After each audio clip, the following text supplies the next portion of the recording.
So, Josh, I want you to think about before you were partnering with Works, what were some of the biggest frustrations that you were experiencing around payroll and HR?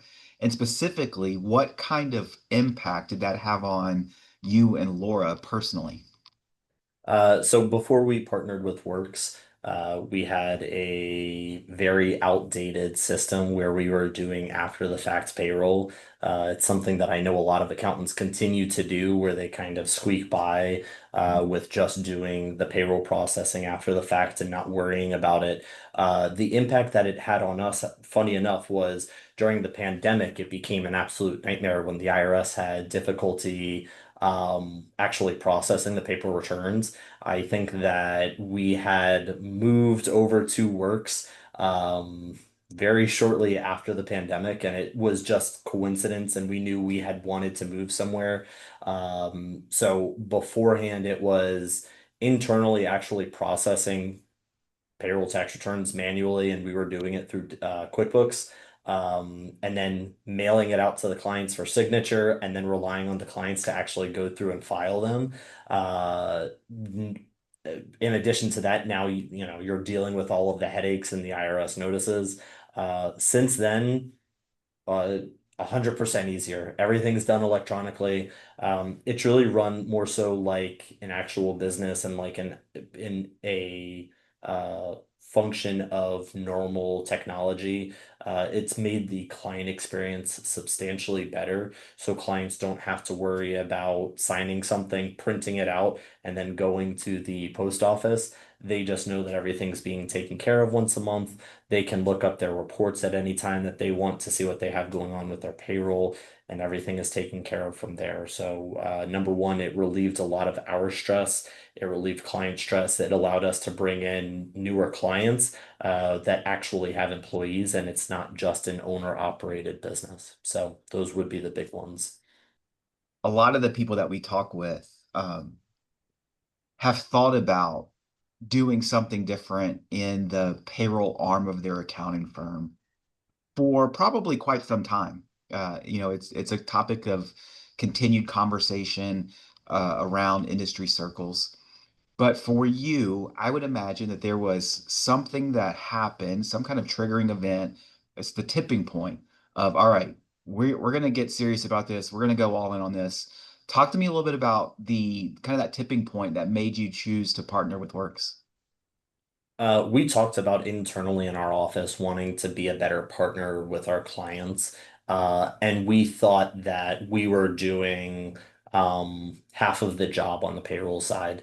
We really believed that clients weren't getting the best value for the service that was being provided.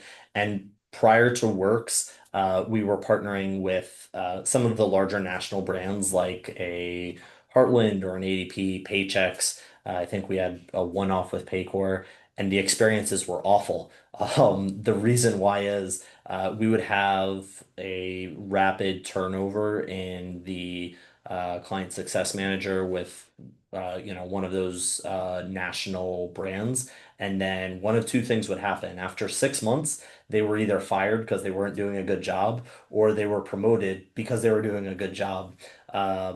The great benefit that we've had in working with Works is that there's been extreme consistency. Casey does a phenomenal job. You've done a phenomenal job being able to work through any type of issues that we have on the client side, or being able to just walk us through how we can better serve our clients. So the tipping point was really us recognizing we have an opportunity to be better for our clients, and being able to give them that opportunity through Works was great. So, as part of this transition, there's always some things that we uncover that you got to do things a little bit differently. So, walk me through any kind of changes that you guys had to make internally as you began to partner with Works. Our internal transition was quite extensive because we went from that after the fact payroll to live payroll processing. We had a internal staff person that was already on our team make the switch from accounting to strictly payroll and learning the iSolved platform. From there, for our clients, it became somewhat seamless for them because they went from having this staff member as their staff accountant to this staff member as their payroll specialist, and she was able to answer any of their questions or concerns. From a administrative standpoint, we needed to get some engagement letters changed over. We needed to adjust some of the billing on the back end. Once we were able to iron all of those details out, I think that was the heaviest lift. Working with the team at Works, you guys made it as easy as possible for us. There are going to be blimps based off of the number of clients that you have. When we had gone over, we had about 100 entities that had been transitioned over. And I would say out of the 100, there were maybe five clients where we had idiosyncrasies with that needed additional follow-up or attention that was necessary. And based off of those five clients, we knew about them going in. So we had internally created those checklists to make sure that everything was taken care of appropriately and accordingly. And we had those double checks to make sure that there was no payroll missed. We didn't miss any payroll returns. We were very clear on what you guys were filing and what we needed to keep an eye out for, things like that, since our transition did take place in the middle of the year. One of the other topics of debate that I think is a fun conversation among accounting firms is who is responsible, who should be responsible for all things payroll. So you had mentioned that you moved over an accounting staff member over to the payroll space. What are your thoughts on the staff accountant or accounting and tax manager jumping into payroll matters versus staffing that separately with like payroll dedicated team? I know a couple of firms actually that have it where they have a staff accountant or a manager oversee the processing of payroll, versus just how we have it where we have a dedicated person. The reason why we decided to go with a dedicated staff person is because we wanted a master of the domain where if something came up, this person will have experience, have seen it, will have some inkling of how the system works, how payroll in general works, and that was important to us. What we found when we started diving into the idea of a manager or a staff accountant is their experience is not in the payroll field.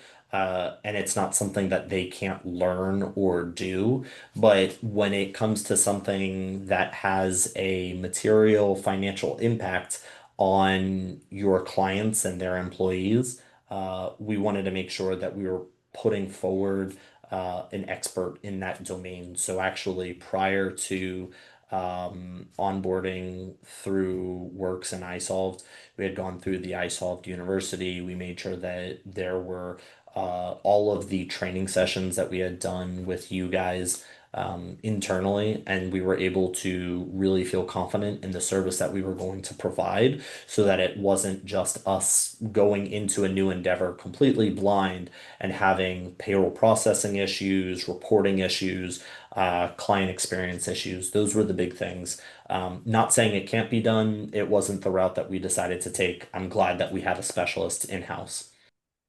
How have your clients responded to your change over to Works? So overall, the response from our clients has been positive. Some of the clients might prefer the dinosaur days of after the fact payroll. Those are some of those legacy clients that had been with us for 10 or 15 years. And I think that that goes back to a little bit of the technology piece where they may not be used to the technology or it was a new technology that we were introducing to them. Looking back on it a few years later, I'm very proud that we were able to bring those clients forward because technology has just continued to advance overall. So I'm I'm happy with the way that our clients responded to it because that was a crucial piece. But we also made sure that clients were being taken care of. We really wanted to ensure that, again, they had a great product in hand and they felt that. And as a result, I think that that carried over to them having a net positive experience. And that was our goal directly from the beginning. When we first started to talk, one of the things that you were considering is licensing iSolve directly from iSolved. Walk me a little bit through kind of your decision-making process, how you settled on eventually partnering with Works, and what you were going through during that time. Yeah, so part of our decision-making process was evaluating all of the options that were available to us within the field. So there were the national brands that I had mentioned earlier with ADP, Heartland, Paychex, Paycor. We had a great working relationship with our local Heartland rep who had offered to purchase the book of business from us and kind of do what you guys were doing. We ended up deciding not to move in that direction because we really wanted someone that was going to partner with us and be able to lift us forward into the future. As far as the iSolve side, we had met with the iSolved reps a couple of times throughout the year, and ultimately our decision came down to pricing over the course of a 5-year time span. Our sales and marketing efforts were not directed towards the payroll side, and we've been more focused on our internal accounting and tax side for the time being. So this gave us an opportunity to continue to have a platform for our payroll that we know we one day plan to elevate onto our own iSolved network. However, for the time being, we know that we have a great partner in Works that we can not only trust, but we enjoy working with you guys. So those were two really big factors where we know that we have that opportunity moving forward in the future, and we have a great partnership for the time being. Now, I know that everything doesn't go perfectly as much as I wish it did.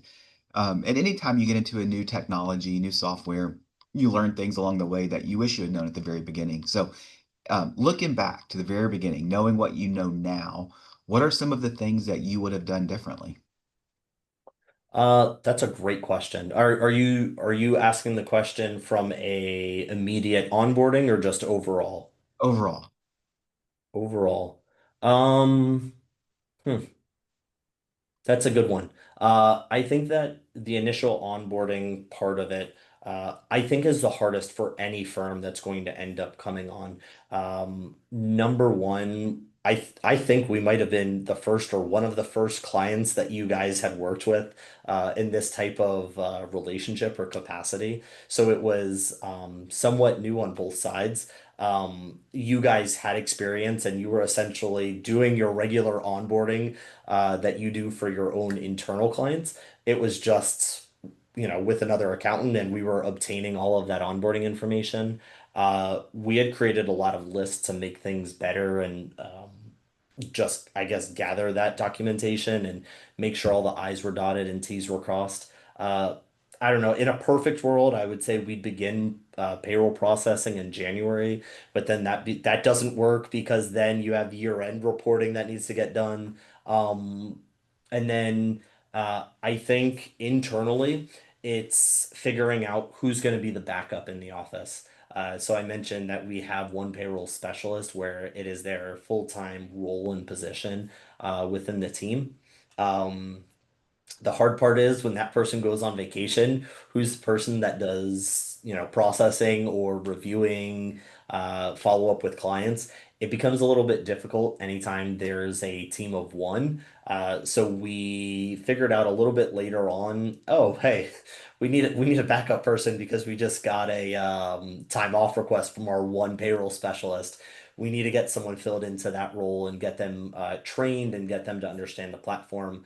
And it took us a little while to figure that part out internally. So maybe starting with two people at the same time, going through the system and just they have to take it as if both of them are going to be in the role and they have to get fully trained up on it. It's just one person's going to continue on full time with it, and the other person will be the fill-in or a couple of projects here or there each week just to make sure they keep their skills sharp. So I think that would be the biggest roadblock we've had.